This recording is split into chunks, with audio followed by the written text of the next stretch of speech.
Imran series novel تاریخ بمر تحریر M.A. راحت۔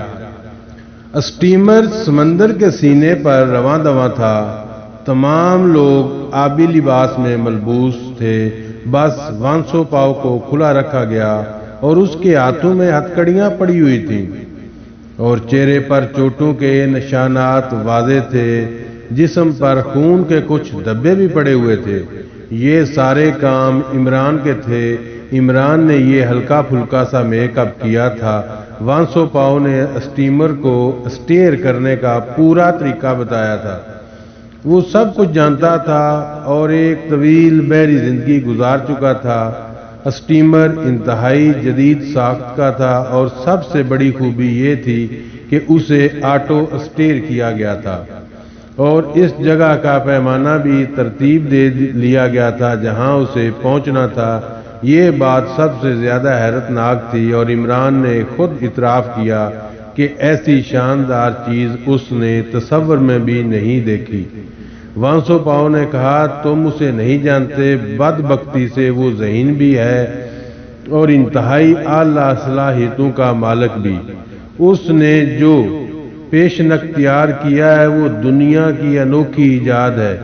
پیشنک؟ عمران نے کہا، ہاں، اس وقت اس نے یہی نام دیا تھا اور باقاعدہ پیپر پر اسے آپریشن پیشنک کہا گیا تھا۔ تمام لوگوں کو اس کے بارے میں بار بار بریف کرتا رہتا تھا اور بہت زیادہ جذباتی تھا۔ اس کے لیے کہتا تھا کہ جب دنیا اس کے ان جذبوں سے روشناس ہوگی اور جو اس کے دل میں پنہاں ہے تو اسے ایک دیوتا کا درجہ دیا جائے گا۔ یہ سفر زیادہ دیر جاری نہیں رہا۔ کچھ وقت کے بعد اسٹیمر کی رفتار خود بخود سست پڑنے لگی۔ یوں محسوس ہوتا تھا جیسے کوئی نادیدہ ہاتھ اسے چلا رہا ہو، یہاں تک کہ اس کا انجن خود بخود کھٹ کھٹ کر کے بند ہو گیا۔ تا حد نگاہ کھلا سمندر پھیلا ہوا تھا اور دور دور تک کوئی نشان نظر نہیں آ رہا تھا، لیکن پھر اچانک ایک فولادی گولا سطح سمندر پر نمودار ہوا۔ اس قسم کے فولادی غواص سمندری تحقیق کے لیے استعمال کیے جاتے تھے، جن میں چاروں طرف شیشے لگے ہوتے تھے اور ان شیشوں سے باہر دیکھا جا سکتا ہے۔ اندر آکسیجن ٹینک لگے ہوئے تھے تاکہ سانس لینے میں آسانی رہے۔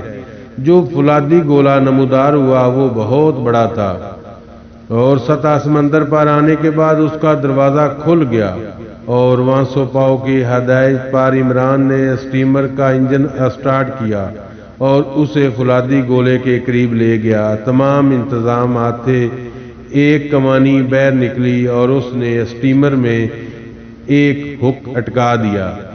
یہی اندر جانے کا راستہ بنا تھا۔ فولادی غواص میں کوئی موجود نہیں تھا۔ سارا کام آٹومیٹک طریقے سے ہو رہا تھا۔ ان لوگوں نے وانسو پاؤ کو بازو سے پکڑا اور اسے لے کر غواص میں پہنچ گئے۔ باقی تمام افراد بھی اس میں داخل ہو گئے تھے۔ غواص میں وافر آکسیجن سلنڈر موجود تھے۔ عمران کے اشارے پر صفدر نے ایک آکسیجن سلنڈر اٹھایا اور اسے وانسو پاؤ کی کمر سے فٹ کر کے اس کا فولادی ماسک اس کے سر پر چڑھا دیا۔ اسٹیمر کو اسی طرح چھوڑ دیا گیا تھا اور غواص میں پانی میں بیٹھتا چلا گیا۔ احتیاطاً انہوں نے اب کوئی گفتگو نہیں کی، حالانکہ عمران کے ذہن میں کئی سوال پیدا ہوئے تھے۔ بہرحال اب یہ خطرہ مول لے لیا تھا اور اس کے بعد پیش آنے والے نتائج کا انتظار کرنا تھا۔ غواص پانی کی تہہ میں بیٹھتا چلا گیا اور پھر انہوں نے ایک کچھوے کی طرح کی پشت نما جگہ دیکھی جس کے درمیان میں ایک سوراخ بنا ہوا تھا۔ یہ فولادی گولا اس سوراخ سے داخل ہوا اور ایک ایسی جگہ جا کر رک گیا جہاں اس کا اسٹینڈ بنا ہوا تھا۔ وہاں پانی بھرا ہوا تھا لیکن سیڑھیاں باقاعدہ نیچے چلی گئی تھیں اور پھر وہ وانسو پاؤ کو ایک گرفتار آدمی کی حیثیت سے لے کر ان سیڑھیوں کو عبور کرنے لگے۔ سارے کام عقل سے کیے جا رہے تھے۔ ایک آبی زندگی جو رواں دواں تھی، غوطہ خوری کے لباس میں ملبوس بہت سے لوگ بڑے اطمینان سے ادھر ادھر تیرتے ہوئے آ جا رہے تھے۔ عمران اور سیکرٹ سروس کی پوری ٹیم اس عجیب و غریب کارخانے کو دیکھ رہی تھی۔ غرقاب جزیرے میں ایسی انوکھی زندگی قائم کر لی گئی ہوگی، کس سے کہانی کی بات تو ہو سکتی تھی۔ حقیقت سے اس کا جو تعلق تھا وہ اب نگاہوں کے سامنے تھا۔ بہرحال وہ فاصلہ طے کیے جاتے رہے اور پھر دو غوطہ خور ان کے پاس پہنچ گئے۔ انہوں نے وانسو پاؤ کو اپنی تحویل میں لے لیا اور ان لوگوں کو اپنے ساتھ آنے کا اشارہ کر کے ایک طرف چل پڑے۔ ایک عجیب و غریب دنیا تھی، لیکن اس کے اطراف سمندری جہازوں سے سجے ہوئے، اور یہ اندازہ لگانے میں انہیں کوئی دقت نہیں ہوئی تھی کہ یہ وہ اغوا شدہ جہاز تھے جن کے انسانوں کو ہلاک کرنے کے بعد سمندر سے انہیں حاصل کیا گیا تھا اور یہاں لا کر انہیں عمارتوں کی شکل میں سجا دیا گیا تھا، لیکن زیر سمندر وہ تمام جہازوں کو پانی سے محفوظ نہیں کر سکے۔ یہ سوالات بھی ان کے ذہنوں میں گردش کر رہا تھا، کیا اس آبی زندگی میں کوئی ایسی جگہ بھی موجود ہے جہاں پانی نہ ہو؟ وہ لوگ آگے بڑھتے رہے، پھر ایک ایسی جگہ رک گئے جو مشینی راستوں سے آراستہ تھی اور یہاں گڑ گڑات کی آوازیں ابھر رہی تھیں۔ ایک فولادی سوراخ کے قریب پہنچنے کے بعد آگے جانے والے آدمیوں میں کوئی عمل کیا اور دفتن ہی اس چھوٹے سے کمرے سے نما کمرے کا پانی باہر نکلنے لگا اور تھوڑی دیر کے بعد وہ کمرہ پانی سے خالی ہو گیا تو اس دیوار میں ایک بڑا سا گول ڈھکن نمودار ہوا جو دروازے کی طرح کھل گیا تھا اور اس کی دوسری جانب خشک جگہ نظر آ رہی تھی۔ عمران نے پرخیال انداز میں گردن ہلائی اور اپنے ساتھیوں کی جانب دیکھا، پھر وہ سب اندر داخل ہو گئے۔ یہ ایک بڑا سا ہال تھا جس میں چاروں طرف مشینیں لگی ہوئی تھیں، ٹیلی ویژن اسکرین بھی تھے اور ایک عجیب و غریب دنیا آباد تھی۔ وہ یہاں پہنچ گئے اور پھر وانسو پاؤ کو ایک کرسی پر بٹھا کر اس کے ہاتھوں پر لوہے کے کنڈے چڑھا دیے گئے۔ اس کام سے فارغ ہونے کے بعد وہ دونوں آدمی باہر نکل گئے اور عمران اور اس کے ساتھی وہیں کھڑے رہے۔ تب ایک اندرونی دروازے سے ایک شخص باہر نکلا۔ دبلی پتلی جسامت کا آدمی تھا، دراز قامت، سفید چہرہ، مذہبی پیشواؤں جیسا لباس پہنے ہوئے تھا اور وہ بہت ہی نرم خو نظر آ رہا تھا۔ یہ ہیوٹن گارسو تھا۔ اس نے غوطہ خوری کے لباس میں ملبوس عمران اور اس کے ساتھیوں کی طرف دیکھتے ہوئے کہا، تمہیں 8 دن کی چھٹی دی جاتی ہے۔ میں نے ہدایت کر دی تھی کہ تمہیں آرام کرنے دیا جائے اور دوسرے لوگوں کو دوسری ڈیوٹی پر روانہ کر دیا جائے، چنانچہ تم لوگ آرام کر سکتے ہو۔ جم کارٹر، تم ذرا میرے ساتھ رکو، ہیوٹن گارسو نے کہا۔ عمران فوراً ہی اس کی جانب متوجہ ہو گیا۔ اس نے آہستہ سے گردن جھکائی اور ساتھیوں کو اشارہ کیا، وہ سب باہر نکل گئے۔ ہیوٹن گارسو نے وانسو پاؤ کی طرف دیکھا اور آہستہ سے بولا، تم جانتے ہو کہ میں تم لوگوں سے کس قدر محبت کرتا ہوں۔ بڑی مشکل سے میں نے اپنے ساتھیوں کا انتخاب کیا تھا اور یہ فیصلہ کیا تھا کہ زندگی کے آخری لمحے تک میں تم سے جدا نہ ہوں گا، لیکن وانسو پاؤ، یہ کون سا جذبہ تھا جو تمہیں مجھ سے دور لے گیا؟ پھر وہ عمران کی جانب مڑا۔ جم کارٹر، اس کے چہرے سے یہ ماسک اتار دو، ہیوٹن گارسو نے کہا۔ عمران مودمانہ انداز میں آگے بڑھا۔ اس نے وانسو پاؤ کا چہرہ نمایاں کر دیا، خود پیچھے ہٹ گیا۔ تب وہ دبلا پتلا آدمی آہستہ آہستہ چلتا ہوا وانسو پاؤ کے قریب پہنچا اور اس نے جھک کر وانسو پاؤ کی پیشانی چومی، پھر پیچھے ہٹ کر بولا، اور مجھے آج بھی تم سے اتنی محبت ہے مسٹر وانسو پاؤ جتنی روز اول تھی۔ میرے دوست، میرے ساتھی، مجھے صرف وہ شکایت بتاؤ جو تمہیں مجھ سے تھی۔ مجھے اپنے آپ سے شکایت تھی ہیوٹن گارسو، کیونکہ تم مکمل تو نہ تھے، تم ہیوٹن گارسو کے وجود کا ایک حصہ تھے۔ تمہاری کارروائیوں سے مجھے اختلاف تھا۔ کاش تم میرے دل کی گہرائیوں میں جھانک سکتے۔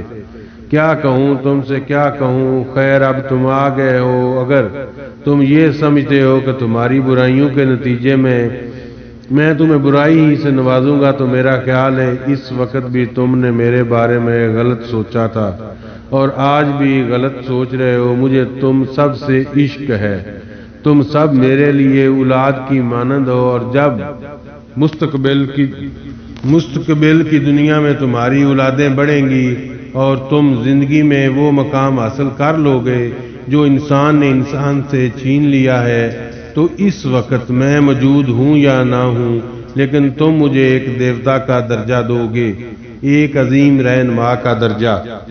وانسو پاؤ خاموش رہا تھا۔ ہیوٹن گارسو پھر بولا، میں تمہیں یہاں مکمل آزادی دے رہا ہوں وانسو پاؤ، ایک اظہار ہے میری محبت کا، سمجھے؟ اگر تم یہ سمجھتے ہو کہ یہاں تم میرے لیے کسی بھی طرح نقصان کا باعث بن سکتے ہو تو میرے دوست اسے بھول جانا۔ جو کچھ میں نے تعمیر کیا ہے اس کے تحفظ کا بندوبست بھی کر لیا ہے۔ ہاں، میں تمہیں اس کا موقع دے رہا ہوں کہ اپنے نظریات کو تبدیل کرو اور میری ان تعلیمات میں شریک ہو جاؤ جو میں یہاں اپنے تمام ساتھیوں کو دیا کرتا ہوں۔ ہو سکتا ہے تمہارا نظریہ بدل جائے، میں آخری وقت تک یہی کوشش کرتا رہوں گا۔ یہ کہہ کر وہ آگے بڑھا اور اس نے وانسو پاؤ کے ہاتھ کھول دیے۔ عمران عجیب سی نگاہوں سے اس عجیب انسان کو دیکھ رہا تھا۔ وانسو پاؤ نے اپنی کلائیاں مسلتے ہوئے کہا، ہیوٹن گارسو، شاید میں تمہارے نظریات سے کبھی اتفاق نہ کر سکوں، اس لیے یہ کیا بہتر نہیں کہ جو سزا تم مجھے دینا چاہتے وہ دے لو؟ نہیں، اگر تم میرے نظریات سے اتفاق نہ بھی کیا تو پھر میں تمہیں منجمد کر دوں گا۔ اس وقت کے لیے جب تک تمہارے نظریات تبدیل نہ ہو جائیں میں اپنے کسی کتے کو بھی نہیں مارتا۔ تم تو میرے معزز دوست رہے ہو، نظریات میں اختلاف ہو جاتا ہے اور اسی لیے میں تم سے کہہ رہا ہوں کہ ان اجتماعات میں شرکت کرنا جو میں منعقد کرتا ہوں اور اس کے بعد یہ فیصلہ کرنا تمہیں کیا کرنا چاہیے۔ جم کارٹر، وانسو پاؤ کو لے جاؤ اور سنو، وانسو پاؤ تمہارا خیر مقدم کرتا ہوں، جاؤ میری اس دنیا کو دیکھو اور عیش کرو۔ وہ الماری میں واٹر پروف لباس ہے۔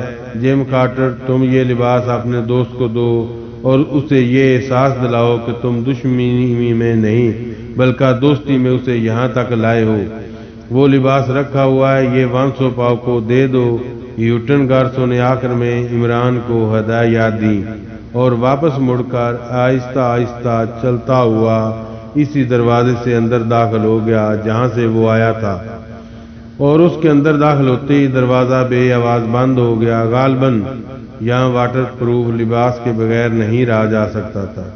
ان لوگوں کی رہائش گاہیں عام سی ہو سکتی تھیں۔ بہرحال یہ سب کچھ جو ہو رہا تھا عمران کی توقع کے بالکل خلاف تھا۔ وہ تو نہ جانے کیا کیا سوچ کر یہاں پہنچا تھا، لیکن حالات خود بخود اس کے لیے سازگار ہوتے بشرطے کہ وانسو پاؤ کے نظریات میں کوئی تبدیلی رونما نہ ہو جائے۔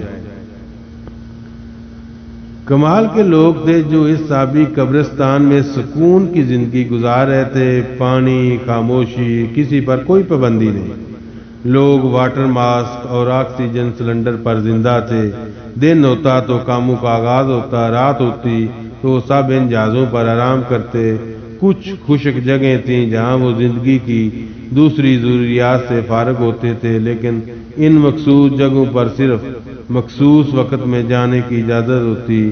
یہاں عورتیں بھی تھیں، ان لوگوں کے ساتھ قیام کرتی تھیں جن سے ان کا تعلق تھا۔ اس سلسلے میں کوئی بدعنوانی دیکھنے میں نہیں آئی تھی۔ سیکرٹ سروس کی ٹیم کے ممبر ایران تھے، ابھی تک ان پر کسی کو شبہ نہیں ہوا تھا۔ ان لوگوں نے اپنے لیے علیحدہ کمرہ حاصل کر لیا۔ ایسے کمروں کو پاک کہا جاتا اور کسی نے اس پر اعتراض نہیں کیا تھا۔ وانسو پاؤ البتہ ان کے ساتھ نہیں ہوتا تھا۔ اس وقت وہ بھی پاکٹ میں تھے اور اپنی خوراک لے کر آئے تھے۔ ہم کتنے دن میں مر جائیں گے؟ تنویر نے کھانا کھاتے ہوئے کہا اور سب چونک کر اسے دیکھنے لگے، لیکن کسی نے کوئی جواب نہیں دیا۔ تنویر سرکشی پر آمادہ تھا اس خاموشی پر اس نے کہا، اس وقت تو عمران صاحب ہمارے سربراہ ہیں، کیا آپ جو جواب دیں گے جناب؟ تنویر نے عمران کو مخاطب کیا۔ نہیں تنویر، ہم زندہ رہیں گے، عمران نے کہا، اور دوسری حیرت ناک بات تھی، عمران سے اس جواب کی توقع نہیں تھی۔ اس پانی کی قبر میں؟ تنویر نے کہا، اس نے ہمیں 8 دن کی چھٹی دی ہے، عمران بولا، تو پھر 8ویں دن تو ہم یہاں سے چلے جائیں گے، 3 دن گزر چکے ہیں، یہاں رہنے کی ضرورت کیا تھی؟ کیا ہم اس پورے نظام کو تباہ کر کے جائیں گے؟ اگر ایسا ممکن ہوتا تو ضرور ایسا کرتے، تو پھر یہ ناٹک کیوں کیا گیا؟ بہرحال اس خطرناک منصوبے کی رپورٹ تو دے سکیں گے ہم، ضروری نہیں کہ سارے جہاں کا درد ہم جگر میں سموئیں۔ میں ایک پیش گوئی کرتا ہوں، تنویر نے کہا۔ کیا؟ عمران چونک کر بولا، وہ ہم سے چوہے بلی کا کھیل کھیل رہا ہے، ہمارے بارے میں جان چکا ہے، کیا اسے اب تک ہمارے جعلی ہونے کا علم نہ ہو چکا ہوگا؟